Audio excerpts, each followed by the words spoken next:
I've actually forgot how many days I've been walking for, but I'm sure I'll realise later on today. We're going to try and pick up onto the trail, but I am doing a slight detour.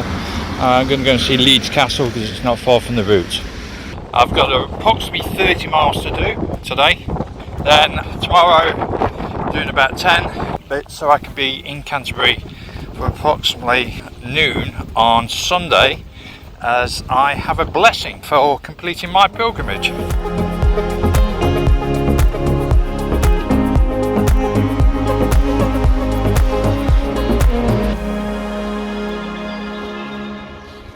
This is a megalithic dolmen burial chamber, known as Little Coates Cotty, also known as the Countless Stones. It is now jumbled of sandstone blocks, probably once standing and looking similar to its bigger brother, where we shall head over to next.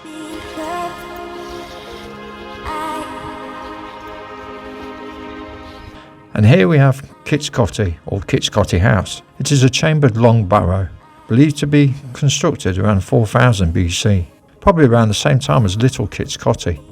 It is believed you can see the shape of a female's head in the stones, although I can't make it out. So we're just crossing the rail route of the Channel Tunnel as it heads for Folkestone. This is a large Sarsen sandstone block. It is the remains of a chambered tomb. It is known as White Horse Stone.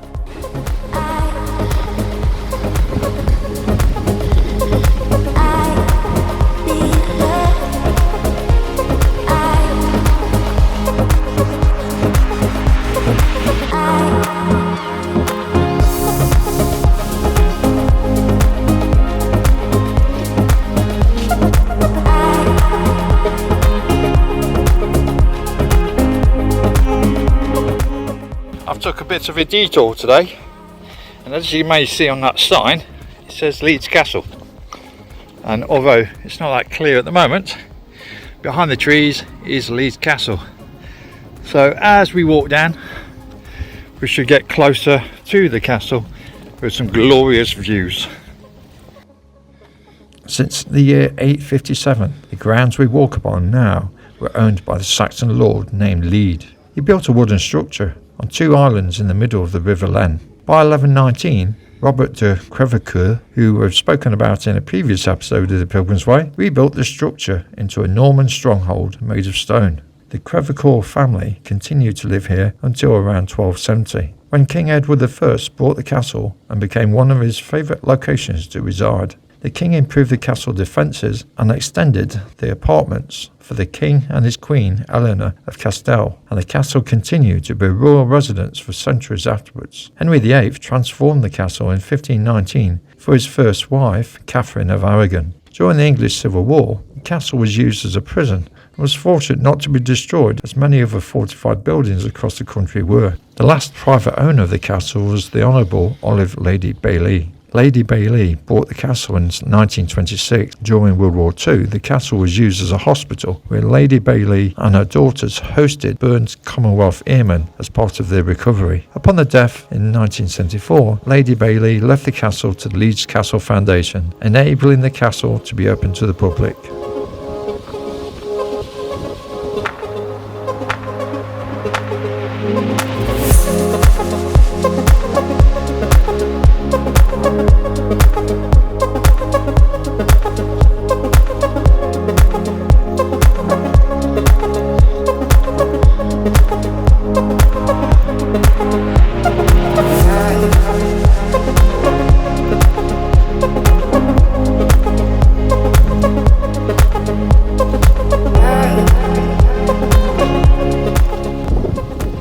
After my little detour, I'm back on the Pilgrims Way. I've got Steed Court to my left. Bernard Montgomery was stationed here at Steed Court while in charge of the South Eastern Command in 1942. He was so successful in that role that he was given the 8th Army and led them to victory over the Germans at El Alamein, a turning point in the Second World War. Now the mansion is a private residence and is on the market for a cool £2.8 million. Down there, I believe it's a place called Heversham. Let's keep going.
This is Lenham Cross. The cross measures 61 by 21 metres, carved out of the Chalkstone Downs in 1921 as a memorial to the fallen in the Great War. The fenced-off memorial we passed a moment ago bears 42 names of those from the nearby Lenham village who lost their life in the First World War. So by the memorial cross we have this boundary stone, North Downs Way. It says Farnham 92 miles to the left and Canterbury 21 miles to the right, or 21.3 miles to the right. Now obviously I walked from Winchester, which is an extra 34 miles. I didn't realise though that Dover is only another 12 miles after Canterbury.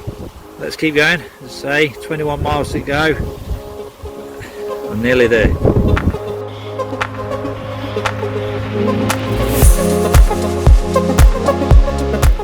I've just come across this sign. So Canterbury to Glastonbury.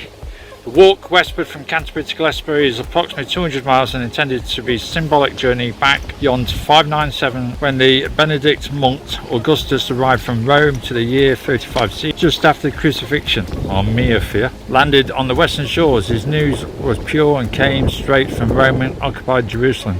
I will not cease from mental fight, will show my sword, sleep in my hand, till we have built Jerusalem in England's green and pleasant land. William Blake, 1827.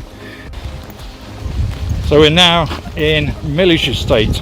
I don't know what's happened, but in the last 2-3 miles and now I've got my head down, arms are swinging and I'm pushing out the miles.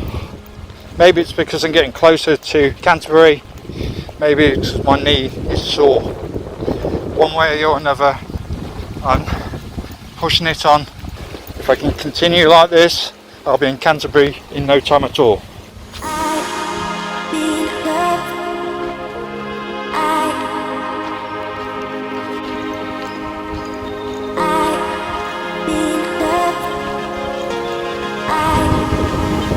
Answers on a postcard what this place might be. I would guess it's either hops, vines, whatever it is a large site.